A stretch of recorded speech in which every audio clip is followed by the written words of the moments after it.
Bonjour, aujourd'hui j'ai le plaisir d'accueillir Estelle Simonet-Revol qui est graphiste lyonnaise, maman. Elle va nous raconter un petit peu son parcours. Bonjour Estelle, Bonjour Christelle. comment vas-tu? Eh ben, pas mal. Pas trop Ça va, ça va. stressée? Oui, c'est un exercice où je ne suis pas très à l'aise. Jamais à l'aise de se... Autant toi tu prends plaisir à révéler tes clients, Oui, autant te révéler toi-même ou te dévoiler toi-même, en tout cas c'est plus difficile, c'est plus ça? difficile, ouais. C'est un exercice qui est pas très naturel, mais j'apprends. Super. Alors du coup, est-ce que tu peux te présenter? J'ai dit que tu étais maman. Où est-ce que tu habites? Tes enfants, quel âge? Alors, donc, je m'appelle Estelle. Mhm. J'ai 44 ans. Je suis maman de deux enfants, un garçon de 10 ans et une fille de 14 ans. Mhm. Et j'habite à Cibrieux-d'Azergues, le début de la vallée d'Azergues et le début du Beaujolais. Donc, pas très loin Super. non plus de la métropole lyonnaise. Ça fait toujours rêver en fait quand tu parles du Beaujolais là. Mm. On C'est pour ça que je le t'imagine dans précise à les chaque vignes. fois. Alors du coup, est-ce que tu peux nous raconter un petit peu ton parcours avant d'être devenue justement graphiste? Tout à fait. Alors j'ai démarré par faire des études dans une école d'art, Mhm. plus précisément l'école de Condé, qui est spécialisée dans les métiers du design et des arts plastiques. Euh, et puis j'ai poursuivi par une année de spécialisation en infographie. Mhm. Dans les années 2000, au moment où le web émerge beaucoup, où il y a des agences de web qui se créent, j'obtiens mon premier CDI dans une agence de développement d'applications comme web designer. Et là, je rentre dans un univers très masculin, entouré d'ingénieurs informaticiens, et je suis la seule graphiste au milieu de ces hommes. Donc j'ai Mhm. beaucoup appris en termes de technique et de rigueur à ce moment-là. Mhm. Et puis, je suis restée 2 ans, et au bout de ces 2 ans, en fait, j'ai eu, par le biais de mon mari, l'opportunité qu'on s'expatrie en fait en Chine pendant Mhm. 3 ans. Et de là, j'ai télétravaillé à mi-temps avec une agence spécialisée dans le référencement en France. D'accord. Et en parallèle à ça, j'ai intégré bénévolement une association qui éditait en fait un magazine qui s'appelait, parce qu'il n'existe plus, Le Petit Shanghaïen, Mhm. qui était édité par le Cercle francophone de Shanghai, Mhm. qui était destiné à la communauté française de Chine. Donc on reste 3 ans. Au bout de ces 3 ans, nous rentrons, et finalement l'agence qui m'a fait bosser en fait en freelance me propose un poste en CDI. Et de là, je vais rester 10 ans avec eux. D'accord. Donc ce qui était intéressant avec eux, c'est qu'on a démarré petit, c'est-à-dire qu'on était à peu près une dizaine de collaborateurs. Et quand j'ai quitté en fait cette société en 2015, aujourd'hui ils sont plus d'une centaine de personnes. Mhm.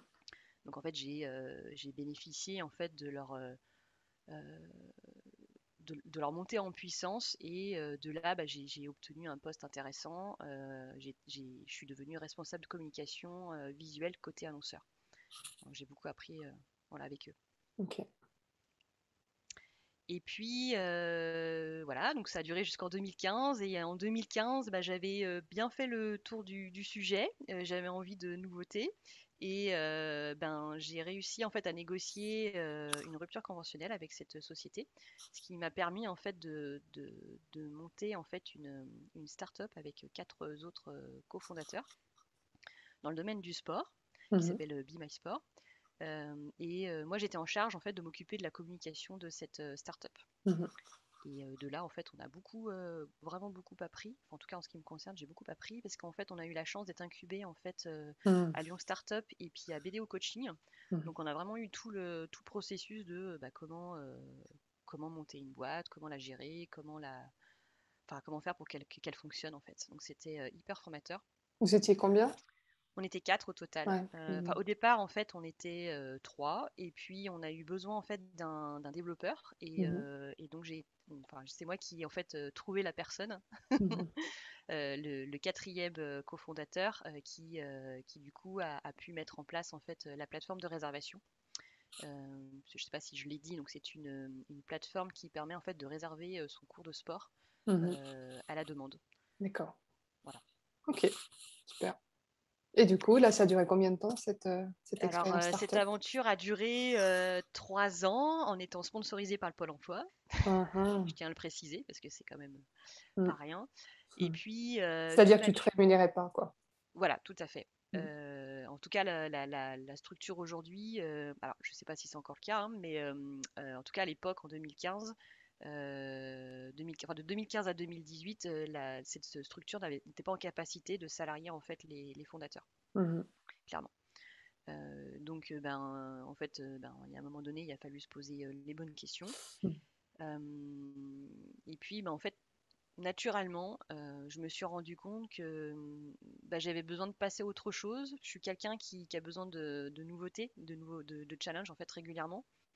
Et j'avais aussi envie de monter quelque chose à ma sauce en solo. Mmh. Enfin, de pouvoir en fait avoir la possibilité de faire différemment. Mmh. En fait, le fait d'avoir intégré cette startup, ça m'a donné des ailes, on va dire. Ça m'a donné de nouveau confiance en moi. Voilà, c'était beaucoup plus clair, beaucoup plus limpide. Mmh. En sachant que dès 2015, j'avais déjà en tête de me lancer en solo.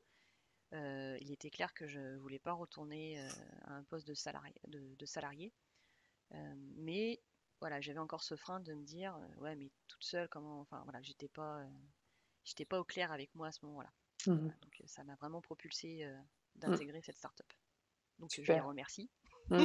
Ah, c'est une magnifique expérience, hein. Mmh. Ouais, ouais, ouais, c'était vraiment très bien. J'en garde que des bons souvenirs. OK, et du coup, ensuite, la suite? Et voilà la suite. Du coup, donc en avril, ben, j'arrête avec cette start-up Ouais. et je me lance. Et en fait, quand je me suis lancée en fait en avril 2018, j'avais déjà en fait signé des contrats en fait avec des clients. Donc Mmh. voilà, j'ai pas eu de temps de latence. Mmh. Donc j'ai démarré tout de suite sur les chapeaux de roue. OK. Voilà. Et puis ben aujourd'hui, nous sommes en juin 2021 et je continue à grandir. Voilà, à faire évoluer donc ma structure qui s'appelle le studio Cybermalice. Ouais. Je suis installée chez moi. Mmh. Voilà, j'ai un espace qui me permet d'accueillir du public. Mmh. Voilà. Donc, Super! oui, Une belle évolution qui est assez cohérente au final. ah, complètement, ouais. Mmh. C'est ça, c'est qu'en fait, quand on a la tête dans le guidon, des fois, on a du mal à prendre du recul et à se dire, mais est-ce que je suis sur le bon chemin? Puis finalement, quand je regarde derrière moi, je me dis, mais en fait, toutes ces étapes, en fait, elles ont été nécessaires pour arriver là où j'en suis aujourd'hui et j'ai hâte de voir la suite. Bah oui, c'est ça. OK, et du coup, alors concrètement, est-ce que tu peux nous expliquer en quoi consistent tes activités actuellement? Alors, donc, je me nomme designer de marque. Et en fait, je le présente comme ça. Pour moi, j'ai le pouvoir de communiquer et exprimer visuellement les idées de mes clients. Mmh. Voilà. Donc en gros, je suis graphiste. Ouais. Pour faire la traduction. Là, je vous ai fait le côté marketing. Donc ça se traduit par la création et la déclinaison d'une identité de marque. Ouais. Mmh. Donc le logo, l'univers de marque ou le territoire de marque. Il y a plusieurs termes en fait pour le dire. Et toute la déclinaison des supports de communication, donc aussi bien création de site internet que de supports papier, enfin tout en fait, vraiment tout. Mmh. Et puis donc l'autre facette, c'est la création digitale, donc la création de site internet, site e-commerce, euh, éventuellement la création de visuels pour les réseaux sociaux. Enfin voilà, après c'est un petit peu à la demande. Mais D'accord. c'est vrai que les gens viennent vers moi pour la création de logos et la création de site internet dans un premier temps. OK. C'est qui tes clients? En fait, mes clients, ils sont comme moi. C'est des gens qui sont enthousiastes, multipassionnés, qui ont besoin d'une relation de confiance, qui veulent avancer. euh, et voilà, enfin, en fait, moi, j'ai mis du temps en fait à me rendre compte qui étaient vraiment mes clients, enfin, en tout cas leur persona, mais finalement avec 3 ans d'activité maintenant, j'ai le recul suffisant pour me dire, mais en fait, les gens qui viennent à moi, qui se connectent à moi, en fait, ils sont comme moi, et ça, c'est assez rigolo de s'apercevoir de ça, et que Mmh. ça fait 3 ans que je me triture le cerveau pour enfin, définir mon persona, mais en fait, je l'ai déjà mon persona, c'est des gens avec qui je suis alignée, quoi. C'est ça. Mais du coup, ça nécessite de bien se connaître soi-même quelque part, Oui, et ça prend du temps. et ça prend du temps, ouais. Mm. C'est pour ça qu'on n'a pas forcément cette évidence en se disant: «Mais oui, ils sont exactement comme moi». Non, mais en fait, qui suis-je au Mais qui final? suis-je? Où vais-je? Où erge? Donc, du coup, selon toi, par rapport à cette activité de graphiste, il y a des personnes qui seraient intéressées, comme toi, hein, de se reconvertir dans cette activité. C'est quoi les compétences et les connaissances qui sont nécessaires? Et ben d'être. Alors, je pense que le premier point qui est essentiel, c'est la curiosité. Mhm. Surtout dans le digital où en fait ça évolue constamment. Donc si on n'est pas un peu curieux, ben, on est vite, finalement, vite largué. Mm, Évidemment, il faut aimer ce qu'on fait. mm, Ça me paraît essentiel parce que justement, cette curiosité et puis cet apprentissage constant, si on n'est pas passionné, ben, en fait, on ne le fait pas, quoi, mm, forcément. En ce qui me concerne, enfin, par rapport à mon métier, la créativité, bah, forcément, voilà, si on n'est pas créatif, ça ne fonctionne pas. L'empathie, est pour moi aussi essentielle. Je dirais aussi l'écoute active auprès de mes clients. Le sens de la pédagogie, parce que c'est vrai quand les gens viennent nous voir pour un site internet, alors soit ils connaissent bien le sujet et tout va bien, ils sont plutôt à l'aise, soit ils sont vraiment pas à l'aise avec le sujet, ils sont méfiants, donc de là la relation de confiance est hyper importante. Et il faut prendre le temps en fait nécessaire pour rassurer en fait les clients et puis leur apprendre à prendre en main leurs outils. mm, Euh, voilà, ils achètent un site internet, mais derrière, ils ont envie d'être autonomes. mm, Donc, mm, voilà, c'est généralement quand je crée un site, quand je livre un site, il y a une session de formation qui est, euh, qui est, qui est mise en place. Et puis, ben, voilà, ils repartent, ils savent utiliser mm, leur site et ils le font ou pas hein, en fonction de leur temps et mm.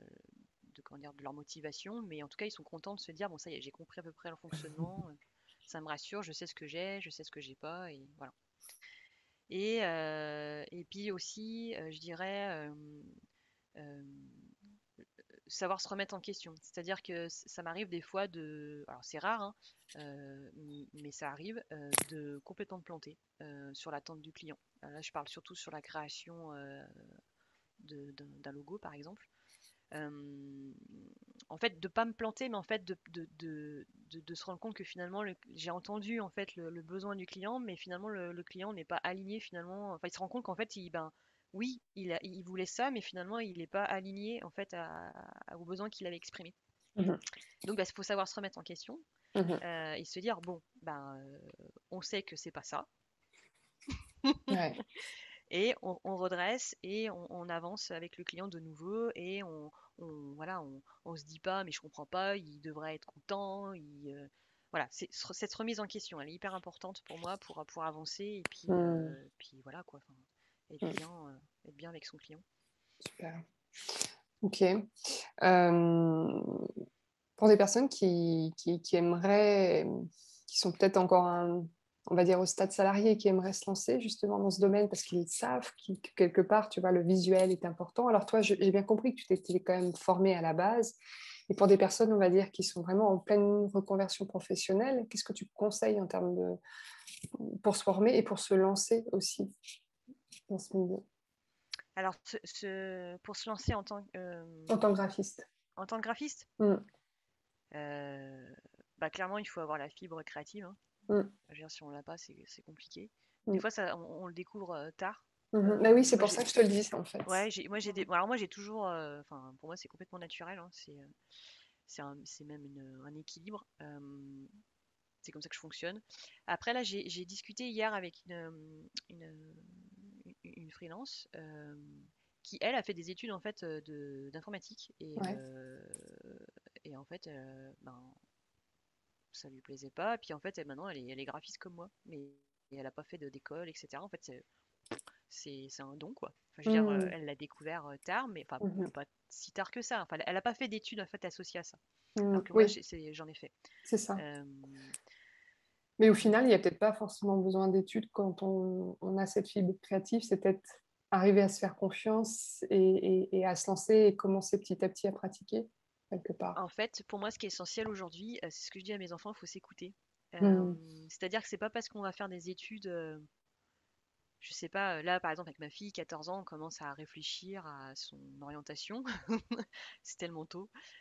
Donc en fait, enfin, nous le discours que j'ai avec ma fille ainsi que mon mari, on lui dit, bah écoute, non mais suis ton cœur et puis voilà, avance et puis rien ne t'empêche de toute façon par la suite de repartir sur autre chose. Enfin, je veux dire, aujourd'hui, des adultes qui se reconvertissent, il y en a, mais il y en a Mm. plein.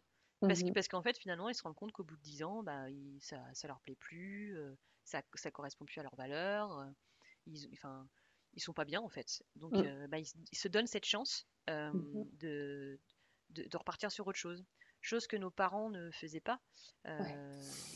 Enfin, voilà. Mais aujourd'hui, c'est possible. Et en fait, rien n'est figé, vraiment. Enfin, voilà, moi, je m'intéresse à plein de choses.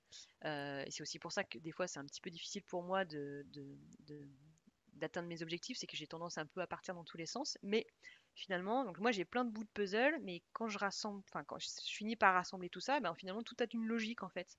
Mm. Tout se relie. Donc vraiment, moi, je dirais, il faut écouter son cœur et puis faire les études qu'on a envie de faire en fait. Là où on Mm. se sent bien, et puis après, ben, ça évolue avec le temps, et puis il y a une espèce de maturation qui se met en place, et puis les opportunités, les rencontres. En fait, Mhm. c'est ça qui fait qu'on construit notre carrière. C'est Mhm. pas juste par un diplôme, enfin Mm. clairement. En tout cas, moi, mon parcours, c'était ça, hein. Mm. C'était des rencontres, du feeling, Mm. de la confiance. Mm. Ouais. Ok. Alors, du coup, au niveau de ton activité, quel est ton emploi du temps, si on peut arriver à le résumer? Ah, mon emploi du temps, il est trop bien. En fait, enfin, aujourd'hui que je suis à mon compte, euh, j'ai pas l'impression de travailler. Donc du coup, le matin, je me lève, je suis contente, je sais que je vais faire tel truc, etc. Donc, grosso modo, je démarre vers 8h30, 9h. Quand j'ai pas mes enfants avec moi le midi, bon, bah, je m'arrête pour manger, mais vraiment pas longtemps. Puis après, hop, je reprends. Et puis je termine vers 18h. Et en fait, j'ai un emploi du temps hyper, enfin, je veux dire, qui varie en fonction de mes priorités. Donc priorité pro ou priorité personnelle. Donc je m'adapte. Et par exemple, je travaille pas le mercredi. Mm. Donc clairement parce qu'en fait, voilà, c'est pas possible. Il faut que je m'occupe, voilà, des, enfin, voilà, Tu fais maman taxi, c'est ça? maman taxi, voilà, exactement. Et puis en même temps, en fait, c'est pas mal, je trouve, cette coupure. Alors des fois, c'est inconfortable parce que quand on a une activité assez dense, le mercredi, ne pas travailler, ça reste compliqué. Mais j'arrive toujours à, voilà, à faire un peu d'administration, d'envoyer des mails, etc. Donc faire des choses un petit peu faciles à faire, que je peux faire en 5-10 minutes. Hop, puis après, je reprends ma voiture et je repars à l'autre bout de la planète. Mm. Mais voilà. Euh, donc voilà, l'avantage, c'est que bah, effectivement, je gère mon emploi du temps et surtout, j'écoute aussi, euh, je m'écoute. C'est-à-dire que je reste pas derrière mon écran pour rester derrière l'écran. C'est-à-dire qu'à un Mm. moment donné, quand je suis pas en, alors je vais employer le terme, quand je suis pas en conscience, parce que c'est vraiment ça avec mon travail, en fait, je suis pas du tout efficace et ben du coup, j'arrête puis je fais autre chose en fait. Voilà, donc vraiment, je m'adapte. J'ai pas de, voilà, je pointe pas le matin C'est comme en ça. entreprise. Mm. Donc ça, c'est hyper bien. Et puis j'ai aussi la possibilité, si je le souhaite, d'aller travailler ailleurs, Mhm. en mode nomade. Mhm. Ça, c'est top. Mm. Ok. Au niveau de tes clients, par rapport à ton activité, alors c'est une question qui n'est pas forcément évidente à répondre, j'en ai conscience. Selon toi, en fait, on aurait besoin de combien de clients dans ton activité pour arriver à, on va dire, à se dégager un salaire convenable? Euh, alors, en fait, c'est assez difficile à répondre dans le sens, enfin, c'est pas difficile, mais euh, en fonction, en fait, les paramètres, ça va être entre deux, enfin, pour moi, il faudrait que je signe entre 2 à 4 projets par mois. Mhm. Voilà, donc après, bah, les projets, il y en a des gros, des petits, et puis ils Ouais, c'est s'étalent ça. plus ou moins longtemps dans le temps. Donc Mhm. voilà. Mhm. Au-delà de 4 à gérer dans un mois, ça peut vite devenir compliqué, en Mhm. fonction bah, aussi de l'attente du client, parce qu'il y a des clients où en fait ça roule, voilà, c'est assez fluide, et puis d'autres où c'est un peu plus compliqué. Voilà, 2-4, ça me paraît bien. Ok. Et ces clients, tu arrives à les trouver comment? Alors pour l'instant, enfin, depuis que j'ai démarré, c'est que de la recommandation et des partenariats que j'ai créés en fait. Mhm. j'ai, alors ça va peut-être étonner, hein, mais j'ai zéro entrée par mon site web, par exemple. Mais en même temps, c'est pas étonnant parce que, enfin, bon, après, j'ai pas fait de travail, on va dire, en termes de référencement, etc. Je n'ai pas investi là-dessus pour le moment. Mhm. Euh, Tu as mis les bases, quoi. voilà, j'ai mis les bases. Mm. Euh, mais en même temps, en fait, comme j'ai besoin de ce lien, comment dire, un peu authentique, enfin de connaître un peu les gens avant de partir avec eux pour, enfin, voilà, qu'on soit bien aligné, ben, c'est vrai qu'une entrée directe par un site internet, souvent, bah, j'en ai vraiment très peu, mais c'est pour de la demande de devis en fait. C'est Donc il n'y a ça. pas de, voilà, il y a aucun lien qui se crée en fait. Ils Donc connaissent pas forcément, forcément ton univers et c'est ça. c'est des, comme on les qualifie, des prospects froids. Donc, C'est des prospects froids et donc du coup, le taux de conversion en fait, il est hyper bas. Enfin, il est presque inexistant. Enfin, ouais, mm. il est inexistant. Et alors que à l'inverse, quand c'est de la recommandation, etc., bah, le taux de conversion, Ah oui, bien sûr. il est super bon quoi. Mm. Ou des personnes qui te suivent depuis un petit moment aussi C'est ça sur les aussi, ouais. réseaux. Mm. Ok, donc du coup, ce que je comprends, Estelle, par rapport à tout ce que tu as partagé, notamment lorsque tu as évoqué ton emploi du temps, c'est toute la liberté en fait que Mm. ça te donne cette activité. Est-ce que tu Ouais. vois d'autres avantages que ça te procure, justement, le fait de pouvoir être à ton compte, le fait d'être libre de, voilà, de décider ce que tu veux et de gérer ton emploi du temps comme tu veux? Est-ce qu'il y a aussi d'autres avantages que tu peux percevoir? Bah, c'est vrai que le terme liberté, pour moi, il résume vraiment tout. C'est-à-dire que, ben, en étant à mon compte, j'ai une idée. Bah, j'ai pas besoin de demander la validation à mes N+1. Est-ce que vous êtes d'accord? Mm. Est-ce que non? Donc du coup, ben voilà, alors je concrétise pas toutes mes idées, hein, parce qu'il y a des idées qui sont complètement nulles. Hein, Mhm. voilà, des fois c'est mon enthousiasme qui est un peu trop important. Mais voilà, j'ai le droit, en fait, en étant à mon compte, de tester mes idées et de voir si ça prend ou si ça prend pas, si je suis sur la bonne voie. Et en fait, c'est comme ça que j'avance et que je construis mon offre petit à petit. Mm. Au départ, quand je me suis lancée, je suis partie sur des offres assez basiques et là, je vois et je perçois que je me lance dans des idées nouvelles, avec une perception nouvelle de mon travail et ben, cette liberté-là, elle est géniale, quoi. Mm. Elle est géniale. Et C'est c'est ça. aussi parce que les clients me renvoient aussi beaucoup, beaucoup de choses, donc ben, du coup, j'ajuste et je, je, je me rends compte de certaines choses. Oui, Voilà, donc puis je pense aussi que quelque part, c'est épanouissant aussi d'avoir des bons retours aussi de tes clients, de pouvoir justement les aider aussi quelque part à se révéler. Parce que j'imagine que tu as aussi ouais. des clients bah, qui ont peut-être aussi du mal à se dévoiler et qui n'arrivent pas justement à construire tout leur univers. Donc, Bah, c'est sûr que j'ai certains clients qui au départ ne comprenaient pas trop l'intérêt de travailler sur son identité visuelle, sur sa marque en fait. Donc ils y allaient parce que bon, ils avaient envie de me faire confiance. mhm, Et puis qu'à la fin, ils me disaient ah putain, mais c'est super. Ah mais j'imaginais pas. Enfin ce qu'on a fait, le chemin qu'on a fait, c'est génial. Enfin, mm, je suis alignée maintenant avec moi et ce c'est que j'ai ça. envie de transmettre et de vendre, etc. quoi. Donc c'est un côté un peu libérateur quoi. Ouais, clairement. Et c'est pas donné à tout le monde, hein, justement, cet alignement, hein. Ça prend du temps, Non, ça prend du mais une temps. fois qu'on Ouais. l'a trouvé, on le sait, en fait, on le ressent au fond Mm. de soi. Mm. C'est ça. Et puis alors après tout est hyper limpide quoi. Enfin, je veux Ouais. dire, on avance enfin on Mm. avance quoi. C'est On ça. rumine pas quoi. On tourne pas en rond. On avance. Mm, mm.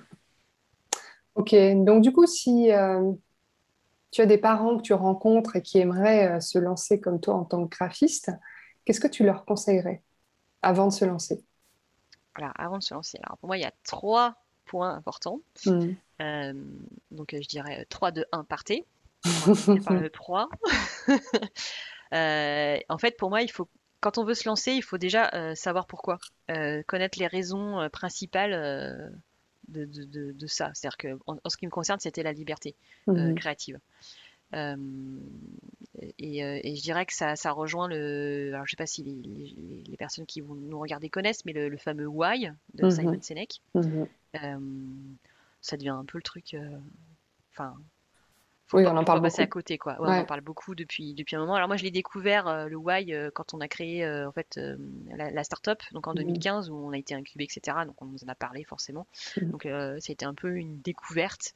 Et j'ai trouvé en fait finalement cette approche vraiment hyper intéressante. Puis ça, enfin, ouais, ça a ouvert des portes, quoi. Donc déjà d'apprendre vraiment à savoir pourquoi on se lève le matin, pourquoi on veut travailler, etc. Qu'est-ce qu'on a envie de transmettre. Mhm. Ça, c'est vraiment le moteur essentiel. Alors ce why, on peut aussi le travailler avec la méthode japonaise qui s'appelle Ikigai. Mhm. Donc moi, je suis passée par là. Alors je l'ai fait toute seule, hein. Mhm. Mais j'ai fait mon Ikigai et c'est de là qu'est venu aussi mon logo de Cybermalice, où en fait ça reprend en fait le, le visuel. D'accord. Euh, et aussi, après, je pense qu'il est important, alors je pense que ça va avec cette démarche du why et puis de l'ikigai, c'est de connaître finalement en quoi on est, c'est quoi nos super pouvoirs, vraiment. Parce que des fois, en fait, on n'arrive pas à les. Enfin, en fait, c'est tellement naturel en On les fait, on voit s'en rend pas. pas compte, on les voit Mhm. pas. Et en fait, c'est les autres, Ouais. donc soit son entourage, Mhm. soit ses clients, en fait, qui en fait, sans leur demander, des fois, en fait, ils vous dévoilent qui vous êtes. Mhm. Et des fois, c'est assez. Ah bon? On se C'est rend pas vrai. compte. Mhm. Et c'est assez magique. Moi, Mhm. voilà, donc moi, mes super pouvoirs, j'ai pris un peu plus de temps pour les. Et je suis encore en phase d'apprendre, enfin, comment dire, à les identifier. Mhm. Mais, mais c'est hyper intéressant de. Enfin, c'est pareil, c'est essentiel de les identifier, ces pouvoirs. Et puis après, ben, une fois qu'on est OK avec tout ça, et ben, en fait, on se lance, quoi. Et surtout, ce qui est important, c'est de se faire accompagner. C'est Mhm. d'investir sur soi. Mhm.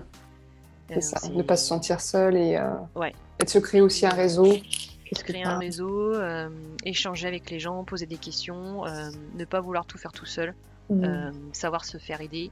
Mhm. Euh, voilà, on avance plus Ouais. vite et puis c'est beaucoup plus, comment dire, il y a moins, il peut y avoir, enfin, clairement, si on va voir, enfin, si on va vers les gens, il y aura moins de souffrance. Mhm. De se dire, ah, j'arrive pas à avancer, j'y arrive pas, enfin voilà, ou après Mhm. on rentre dans une espèce de croyance, Mhm.